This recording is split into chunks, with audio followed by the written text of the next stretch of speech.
আসসালামু আলাইকুম, সবাই কেমন আছেন? আশা করি আল্লাহর রহমতে সবাই ভালোই আছেন। তো আজকে আপনাদের জন্য অনেক ফানি একটা ব্লগ নিয়ে এসেছি। তো দেখতেই পাচ্ছেন, এই যে এটা হচ্ছে আমার ভাগিনা খুবই বড়সড় একটা মিশনে নেমেছে, মাছ ভাজির মিশন। এই তো দেখতেই পাচ্ছেন মাছগুলো দূর থেকে কিভাবে দিচ্ছে। তো আজকে আপনার সাথে আমি পুরো ব্লগটা শেয়ার করব। একটা মাছ ভাজি করতে যে ওর কতটা কাঠখড় পোয়াতে হয়েছে কি বলবো। মাছটার দিকে তাকান, ও যেমন ছোট মাছটাও ঠিক অনেক ছোট। তো মাছ সব প্রথমে কাটাকুটা করতেছে। আর এই যে এখানে দেখেন কি কাণ্ড ঘটাইছে, ঘর থেকে একটা ছোট পাতিল এনে তারপরে দেখেন কয়েকটা লাঠি দিয়ে ঠেক দিয়ে তারপর পাতিলটা বসাইছে। তো আমি ঘর থেকে একটা বড় পাতিল নিয়ে আসলাম। মাছ ছোট হলে কি হবে, থাক, এটাতেও ভাজি করা যাবে। প্রথমে ও রাজি হচ্ছিল না, বলে এত বড় পাতিলের মধ্যে কিভাবে মাছ ভাজি করবে। তো এই তো দেখতেই পাচ্ছেন মাছটার ভালো করে পোস্টমর্টম করা হয়েছে। এখন মাছটাকে ধোয়ার জন্য নিয়ে যাবে। তো এতে দেখতে পাচ্ছেন ধোয়ার জন্য নিয়ে এসেছে, ধুইছে, কিন্তু মাছ অনেক সুন্দর করে ধুইছে। এই তো দেখতেই পাচ্ছেন।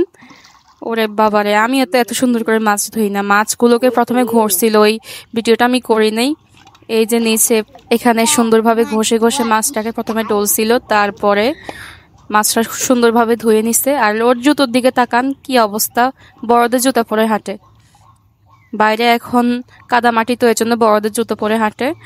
তো এখন চলে আসছে মাছটাকে ভাজি করার জন্য। এখন হলুদ মরিচ দিয়ে সুন্দরভাবে মাখিয়ে নিবে। আমি ভাবতেও পারি না ও এখনই মাছ ভাজি করতে পারবে। হলুদ মরিচ দিয়ে মাখাতে হয় সেটাও জানে। তো আমাকে বলছিল আগুন ধরা দিতে, আমি বলছি না, আগুন ধরা দিতে পারবো না, তুমি পুরোটাই করো, দেখি কেমন পারো। তো দেখতেছেন কি করতেছে, পাতাগুলোকে একদম মাঝখান থেকে ভাজ করছে। তো এখন আগুন ধরাইতে যেতেছে, দেখি কিভাবে ধরায়। হ্যাঁ, প্রথমে পারছে, প্রথমে কিন্তু আগুন নিভে গেছিল, পরে আবার ধরাইছে। অল্পগুলো পাতা দিছিল, এই জন্য। এই তো দেখতেছে না, আবার পাতা দিয়ে ধরাইছে। এখন নারকেল পাতা দিতেছে। খুব প্রফেশনাল, মনে হয় যেন সবসময় রান্না বাড়া করে খায়, এমন অবস্থা। অনেক দূর থেকে তেল দিতেছে, আবার গায়ে পড়ে নাকি। এবার দেখেন কি অবস্থা, মাছটাকে কিভাবে তেলে ছাড়তেছে। হায় রে আল্লাহ, কি করতেছে দেখেন, দূর থেকে তেলের মধ্যে মাছটা ছুঁড়ে মারতেছে। হায় রে, সবাই একটু মাছটার আত্মার মাগফিরাত কামনা করেন। এত কষ্ট করে মাছটা মারা গেছে, দেখেন কি অবস্থা। একটু হতে না হতেই দেখেন কি চিৎকার মারে, বলতেছে মাছ হয়ে গেছে, মাছ হয়ে গেছে, মাছ তাড়াতাড়ি উঠাইতে হবে। তারপরে কিভাবে দৌড় দিছে আবার, না এখন দৌড় দিছে মনে হয় ওই খুন্তি ধোয়ার জন্য দৌড় দিছে। এটাকে ধুয়ে এনে তারপরে মাছগুলোকে উল্টাবে। এই যে কিভাবে আসতেছে, খুব ফাস্ট কাজ করতেছে ও। মাছ এখনো হয়নি, ও বলতেছে মাছ নাকি হয়ে গেছে। একটা ফ্রিজের একটু চামড়া উঠে গেছিল, খুবই চিৎকার মারছে, এটা চামড়া উঠছে কেন।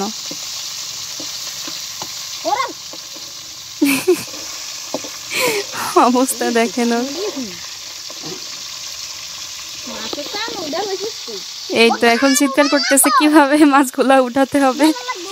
এই পাতিলটা নিয়ে এখন দৌড় দিবে আবার পুকুর ঘাটের দিকে, এটাকে ধুয়ে এনে তারপরে মাছগুলো উঠাবে। ওই তো দেখতেছেন কি করতেছে ও। এই তো দেখেন মাছগুলো কিন্তু এখনো হয় নাই, এখনো কাঁচা, ও মাছগুলো উঠাবে, বলতেছে হয়ে গেছে মাছ।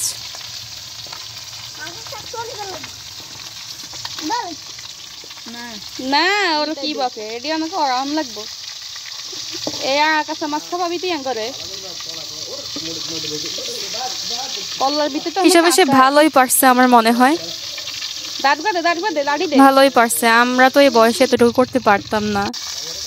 এই তো মাছ হয়ে গিয়েছে, এবার এগুলোকে উঠিয়ে নিবে। তো ওর ব্লগটা যদি আপনাদের ভালো লাগে তাহলে অবশ্যই সাবস্ক্রাইব করে পাশে থাকবেন, আর ফেসবুক থেকে দেখলে পেজটা ফলো দিবেন।